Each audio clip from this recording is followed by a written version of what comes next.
اے پیغمبر میری طرف سے لوگوں کو کہہ دو کہ اے میرے بندو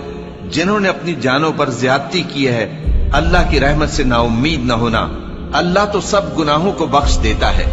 بے شک وہی تو ہے بڑا بخشنے والا بڑا مہربان۔ اور اس سے پہلے کہ تم پر عذاب آ واقع ہو اپنے پروردگار کی طرف رجوع کرو اور اس کے فرما بردار ہو جاؤ، ورنہ بعد میں تم کو مدد نہیں ملے گی۔ اور اس سے پہلے کہ تم پر ناگہاں عذاب آ جائے اور تم کو خبر بھی نہ ہو اس نہایت اچھی کتاب کی جو تمہارے پروردگار کی طرف سے تمہاری جانب نازل ہوئی ہے پیروی کرو۔ ایسا نہ ہو کہ اس وقت کوئی شخص کہنے لگے کہ ہائے اس کوتاہی پر افسوس ہے جو میں نے اللہ کا حق ماننے میں کی اور میں تو ہنسی ہی کرتا رہا،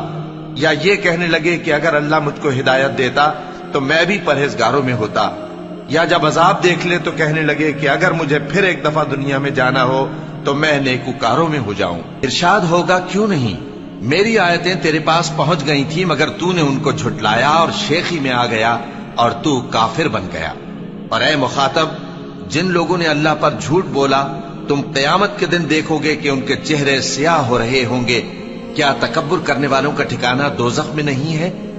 اور جو پرہیزگار ہیں ان کی کامیابی کے سبب اللہ ان کو نجات دے گا، نہ تو ان کو کوئی تکلیف پہنچے گی اور نہ وہ غمناک ہوں گے۔ اللہ ہی ہر چیز کا پیدا کرنے والا ہے۔